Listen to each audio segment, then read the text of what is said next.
Hey guys, today on Ugga Dugga Bois, we're going to be doing an oil change on a 2012 Toyota Corolla with a 1.8 liter engine.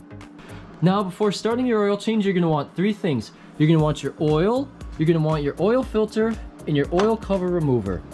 So to start out, we picked up some Valvoline full synthetic high mileage 0W20, which is specific to this car. Make sure that you check your owner's manual. Next, we have a full filter, which is our oil filter. It's actually a cartridge style oil filter, so make sure you do get the correct one. And the part number for this is a 20TT009. And then you're gonna have to make sure that you have your cartridge remover, which make sure you look it up for your correct car. Start off, you're gonna first wanna pop your hood, which your hood latch is gonna be right there. Then you're gonna wanna come around the front, stick your hand under the hood. There should be a little latch right underneath there, which is right there. You're gonna pull that back, lift up the hood, and put your hood holder in. Next, you're gonna wanna locate your oil drain plug, which on this 2012 Toyota Corolla is gonna be on your passenger side, which is gonna be right here. So you're gonna loosen that up, and that is a 14 millimeter.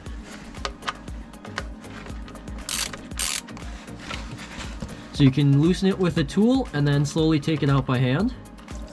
And then we do advise, as you can see, we actually do have underneath the drain pan, we actually have some foam just so we can rest on, and some cardboard, so if you do miss this pan, you're not gonna get all over the ground. Now, while we're waiting for our oil to drain, we're actually gonna now move on to removing the oil cartridge. So this is actually what filters your oil to get any contaminants out. So what you're gonna wanna do is take your oil removal wrench right here and put it right on. And be rather gentle with it, you do not wanna break that.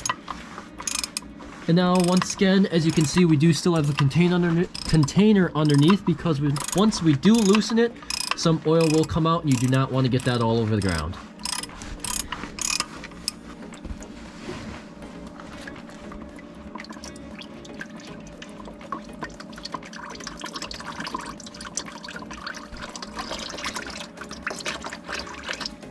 So you're going to carefully remove that. As you can see, there's your filter. So that is what we're going to be replacing. You're going to take your new filter, which is right here, along with the O-ring, which is right there. Make sure that you pull the old O-ring off, which we have right here. It'll be sitting around here, and you can do a nice full clean on there. And then you are going to take some of your oil,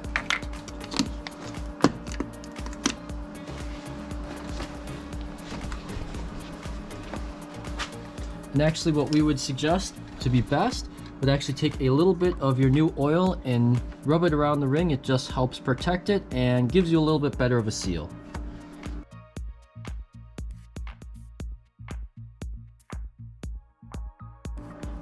Now you're going to want to make sure you wrap it around the outside. As you can see right on there, you can barely see that. Make sure that it is far enough down. You do not want it all the way down, but you do not want it on any of these threads. Now, before installing your new oil filter, what we would advise doing is taking a piece of cloth like we have here, a paper towel, or a shop rag, and actually kind of cleaning up the housing, just making sure that it is all cleaned up in there, just to give a little bit better seal and make sure that there's no dirt or anything in there that might ruin that seal. Now, once all your oil is drained, as you can see, it is no longer dripping. You're going to want to take your oil drain plug, which we have right here, and actually use a little bit of paper towel or some shop cloth, and make sure you get that nice and clean before putting that back in. And then you can also clean up the area where the bolt will go back in.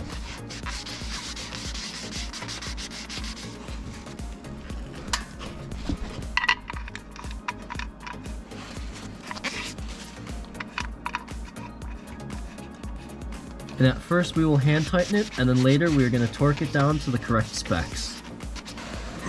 Now you're going to want to take your oil drain plug, and we're going to put it to about 22 foot-pounds.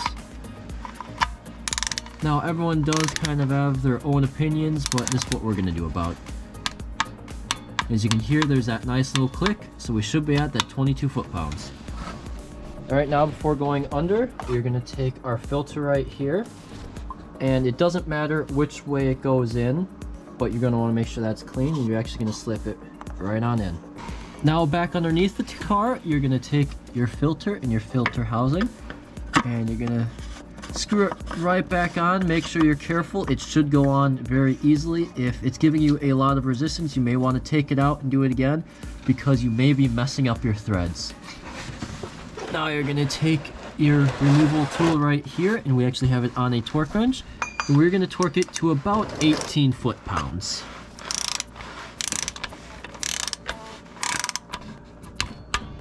We hear the click, so that means we should be at about 18 foot-pounds, and we should be set to go. Once you have your drain plug on and your filter housing on, what we do, some people do this, but we're actually going to take some nice brake clean right here. You can use any brand you want. And we're actually going to clean up around the drain plug and around the housing, just get any oil out. So then once you do start the car and add oil, if you do see any oil afterwards, you know you may have a leak.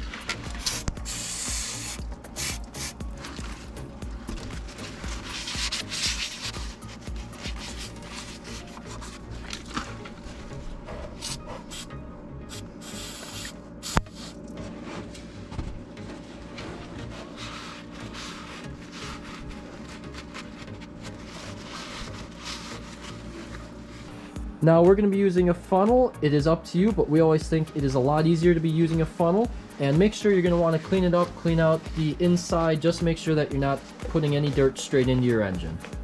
Now you're going to take off your oil cap and set it to the side and make sure it is like this, bottom up, so you're not getting dirt all over.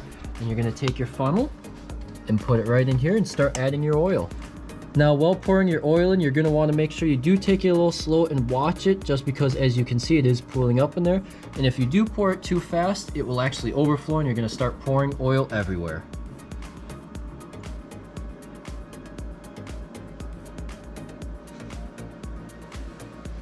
Next you're going to want to locate your engine oil dipstick, which is this yellow cap, which is located right here, and first you're going to want to pull it out.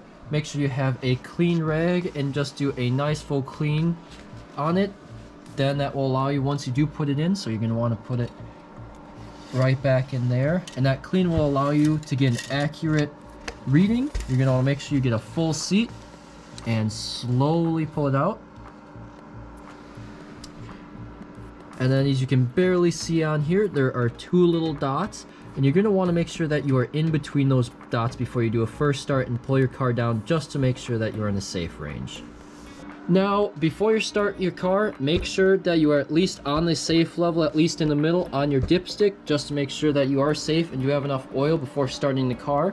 And we're going to start the car. It just allows it to build pressure in the oil filter housing, just so that we can get an accurate reading. And then while that's happening, it will once again be building pressure, and we are going to check for leaks. Now, before starting your car, make sure that you are in park.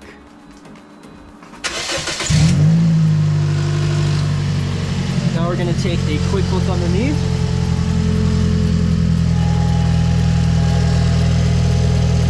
Looks like there's nothing leaking from here, nothing leaking from our oil filter housing, so we should be good.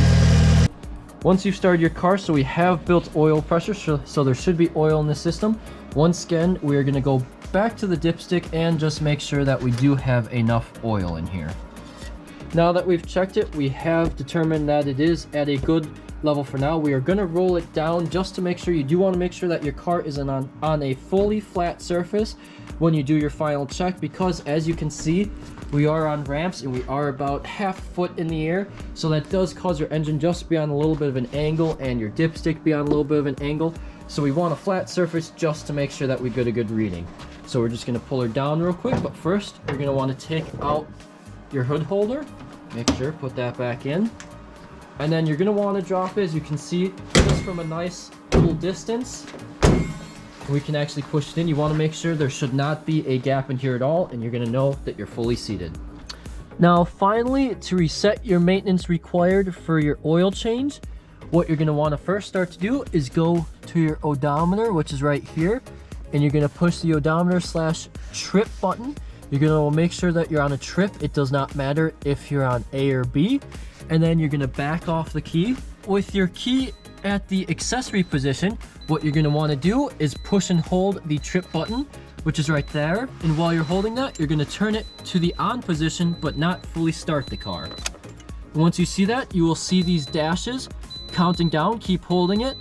The final dash will go down, and there you go. Now your maintenance required light is gone.